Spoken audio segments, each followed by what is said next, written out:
Yo, yo, Duffy and Craig here. We're not walking and talking because it's late and it's raining outside. And I thought, what better place to do a talk on motivation and discipline than in the gym? So let's jump straight into it. Motivation and discipline are two very different topics, but they are obviously related to one another. They help each other, they work in tandem. Let's start with motivation. It's probably the most popular topic here. It is easily the most monetized thing on the internet in terms of YouTube and podcasts and all these other things because it's a very emotional subject and emotion is easily monetized. But don't let it fool you. Motivation is a very fleeting fuel. In fact, it's not even a fuel. It is the spark that gets things going. The fuel in life, the sustainable fuel, is actually discipline. But we'll come to that in a second. The key thing that I'm going to talk about with motivation is understanding your why. Motivation is the reason you do things. Understand who you are, your identity. Connect to your heart. Harnessing that is extremely powerful. It supercharges your activity. We've all been there when we woke up in the morning, right side of the bed, we're feeling good, we've connected with why we do things, and we've gone out there and crushed it. Just remember again that motivation is very fleeting. But the other thing, if you practice self-awareness and you are a self-aware person, you can often reconnect to your why, and you will have to do that with long-term goals. There will be times when you run out of motivation, you run out of discipline, and you have to go and reconnect with why you're doing things and turn that key in the engine and get it started again. So let's talk about discipline because that is the real meat on the bone here. And interestingly, whilst you can't teach motivation because that's very personal, you can teach discipline because there are two elements to it. There's the logical side, your brain. So that's the structure you put around it. And then there's the characteristics, which is your mental toughness, which you can work out. If 20% of what you do is through motivation, 80% is going to come through having discipline. So let's cover off the two sort of structural or logical things that you need to know about discipline. You need a goal. If motivation is the why you do things, your goal is what is it you want? Key advice I'd give with what you want, be emotionally congruent. There's nothing worse in life than being around someone who doesn't know what they want. It's frustrating because the onus is on you to figure that out. No one else can do it for you. If you know you can't be consistent over a long period of time, try and shorten the horizon. If you're still trying some things out, be honest with people, but understand what it is you want. And don't confuse it for the things that you want to own. Mansions, cars, helicopters, expensive things. What matters is how you spend your time. What impact do you want to have on the world? Who do you spend that time with? This is much more significant for you to understand. Next, how do you get it? Got your why, got your what, now you need your how. That is your plan. Now, planning, you can overcomplicate the hell out of this, and I've seen some very complicated plans in my time. Keep it simple, stupid. We live in the information age. Planning is a crowdsourcing activity, not a scientific endeavor. Most people know how to structure a plan in sales.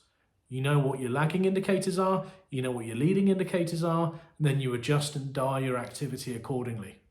Don't overcomplicate the plan. Borrow it from people that have done it before.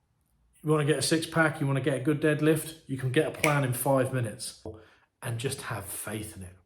Because I can tell you now, the reason why most people don't achieve their goals is because they don't believe in their plan, and actually, reality, they don't believe in themselves. And they don't have the characteristics required to stick at it and deliver on that plan. So let's dig into those characteristics because those are the things that you can get into your mental gym and work out on a daily basis. The first one is the ability to delay gratification. This is the ability to do things that don't instantly reward you, but will pay you off in the future. I call it investing in your future self, so that at some point in the future Craig says, past Craig, thank you for doing that unpleasant thing that you didn't want to do on that day. Like pipeline generating, for example, slowing down a proof of concept with a customer because it's not well scoped and you don't understand the value you're delivering to that organization. These are the things that you need to be able to do. We are surrounded in life by apps and digital technologies that give us instant gratification, but lifelong goals, things like love and the respect of others, that doesn't come in a click. But I'm sure someone's working on an app for that. The second thing is you need to say no to people. So these are the sacrifices you're going to have to make. No to people that you love, people that you respect, people you work with. You're going to have to say no because you've got to prioritize your plan, your goals. And do you know what? If these people care about you and they profess to be interested in your success as well, they will understand why you are being selfish. And don't apologize for it, just explain it. Be honest, be truthful, be transparent why you are prioritizing yourself. But say no. The next thing is being resilient, because life is going to punch you in the face. It's good at that. Now, this can be all sorts of things that happen to you that are outside your control. You may have someone that you love, you respect, that you rely upon that is taken from you too quickly. You may have a business that you work for or work with or partner with that goes bust unexpectedly. These things are not things that you can control, and they are going to hit you square in the face. Don't dwell on them, don't focus on them, roll with the punches, and do not let that be the excuse. Do not be a victim. Do not allow that to be the reason why you give up on your plan and your goals. These things happen. They're outside of your control, which comes to the next point. Things that happen that are in your control. This is accountability. You, more than anyone else, know if you've given everything you've got. You are the best person to be honest with yourself. You have to hold yourself to account and hold high standards. If you could control something and you failed, you know why. You need to go and fix that.